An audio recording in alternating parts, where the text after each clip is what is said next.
Hi there, this episode is an audio rip of a YouTube video. If there are any references to the screen or to the video itself, then be sure to go over to YouTube and actually check out the video, which will be the same title as this podcast. Thanks.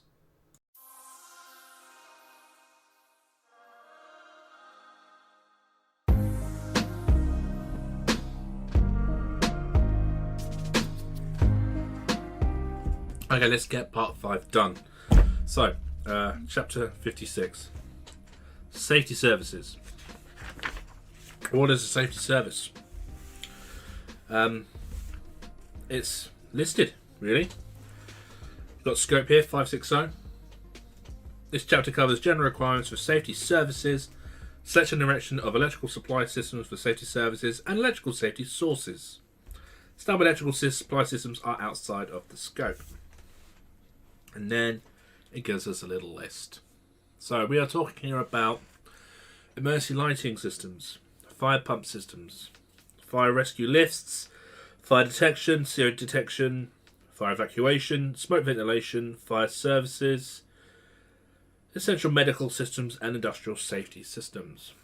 Safety services normally aren't part of your principal design, normally aren't, a fundamental part of the client's request, because quite often, they want what they want for them to do their work.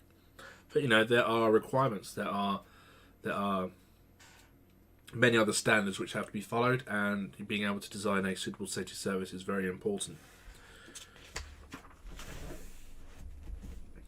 We have a couple of things to talk about. We'll start with classification, 560.4.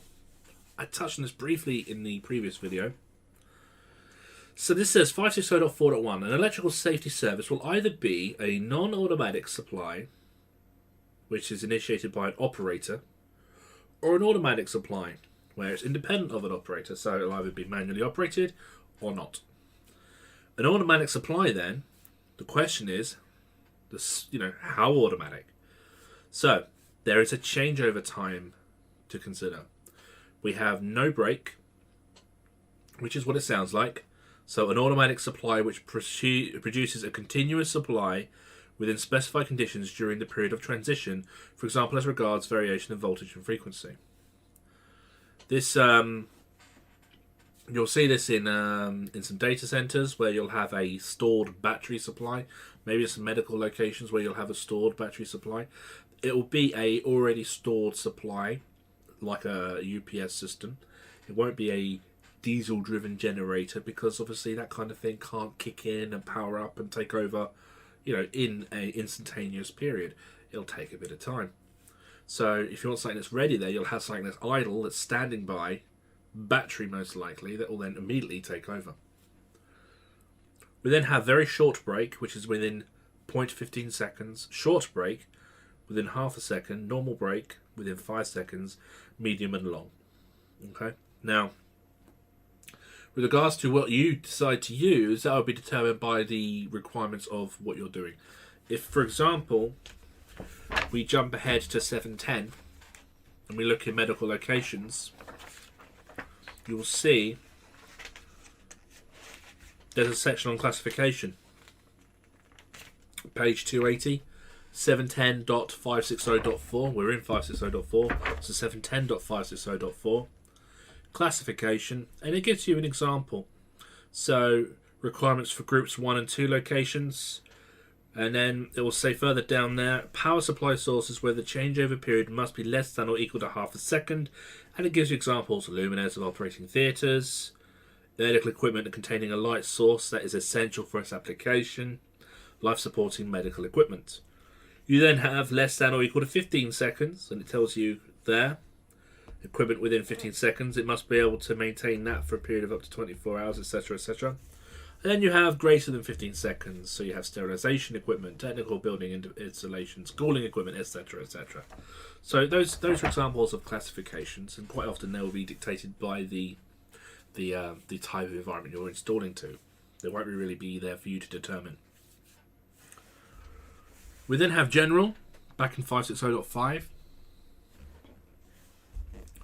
Safety services may be required to operate at all relevant times, including during mains and local supply failure and through fire conditions. Obviously, things like fire alarms and emergency lighting, they must be designed to operate in a fire condition so that if there is a fire event, people can escape and firefighters can do search and rescue. Electrical sources for safety services, 560.6. This can be a storage battery, a primary cell, a generator set, or a separate feeder. Different sources of safety services.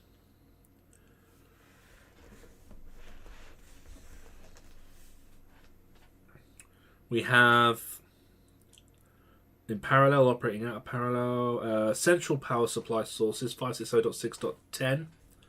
This is regarding battery power. So batteries shall be of vented or valve regulated maintenance free type and shall be of heavy duty industrial design. And it says in the note the minimum design life of these at 20 degrees should be 10 years. And then for low power supply source, where they have a 500 watt 3-hour duration or a 1500 watt 1-hour duration, these will have a life of 5 years at 20 degrees. More common the type that you'd find in emergency lighting. Okay.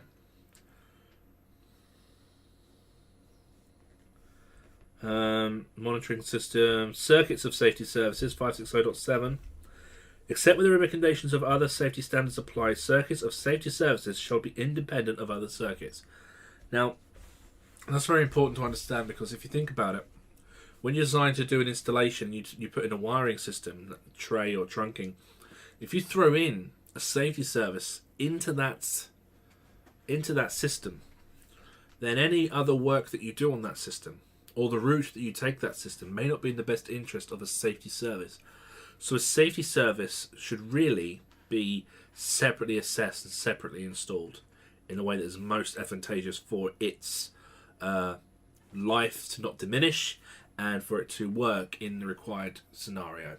So when you go to a large industrial kind of site, you'll probably notice when you look from the main switch room that you'll see a tray leading off with all the power and distribution on it, and next to it another tray with a lot of the fire alarms and the emergency lighting on it. So they're separately installed. In very small installations like some shops or pubs, then you may just have a separate wiring system for your fire alarm, but your emergency lighting might be self-contained within the luminaires, so it's not really a concern for that. But if we do have it, it must be separately installed and it should be separately assessed, and it should really be separately designed. It should be considered that the route of installation shouldn't consider the rest of the installation. It should be dedicated just to safety services. It then says safety circuits or safety services shall not pass through locations exposed to fire risk unless they're fire resistant, and in no case will they pass through an area of explosion risk.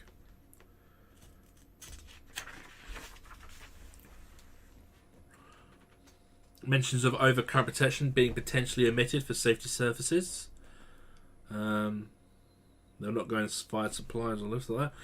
560.7.10 is .9 and .10 is interesting. So, in addition to a general schematic diagram, full details of all electrical safety sources shall be given. The information shall be maintained adjacent to the distribution board, and a single line diagram is sufficient. A drawing or drawings of the electrical safety installations shall be available showing the exact location of all equipment and distribution boards with equipment designations, safety equipment with final circuit designation and particulars and purpose of the equipment, and special switching and monitoring equipment for the safety power supply, such as area switches, visual or acoustic warning equipment. This should all be a separate drawing and standard drawing, which would also be put into the OEM on a delivery of a new installation. Wiring systems. One or more of the following shall be used. So we have MI, fire resistance cables. The wiring system shall be selected to meet the requirements of the relevant code of practice appropriate to the application and should be mounted and installed in such a way that circuit integrity will not be impaired during a fire. We've kind of touched on that already now. Wiring for control and bus systems of safety services shall be in accordance with the same requirements as the wiring which is to be used for the safety services. This does not apply to circuits that do not adversely affect the operation of any safety equipment. Okay, and they can be supplied by direct current provided they are 2-pole over current protective mechanisms. And switchgear control gear for both AC and DC supply sources shall be suitable for both AC and DC operation. It then has at the end, in big bold, 560.9 emergency lighting, 560.10 fire detection, and 560.11 life safety. These are sending you to other standards which have finer requirements for the design. So with emergency lighting, you go to BS 5266, which will talk about things like times, testing, lux levels, passing width, high-risk task areas, levels of lux within certain areas, certain barriers. And when you open up 5266, there's lots of information relative to the emergency lighting design, but whenever there's a reference to the selection and direction of a wiring system, it will at that point say CBS 7671. So BS 7671 is the main backbone, which you then put extra content onto with the details of the finer systems. So if you're doing emergency lighting, you have to follow BS 5266. It also mentions BSEN 1838 there as well. And BS 5266 is a series. There's a number of them to look at. Okay, I can produce content on that later on. That's not part of this. Alright, that's 56 done. Now, next is part 6, inspection and testing. So we're leaving part 5 now. Part 5 was quite a mouthful. So we're going to go to part 6 next, which actually will just be chapter 64, because they've migrated all to chapter 64 in the 18th edition. They've got rid of chapters 61, 62 and 63. I'll see that video in a few minutes. Alright, cheers.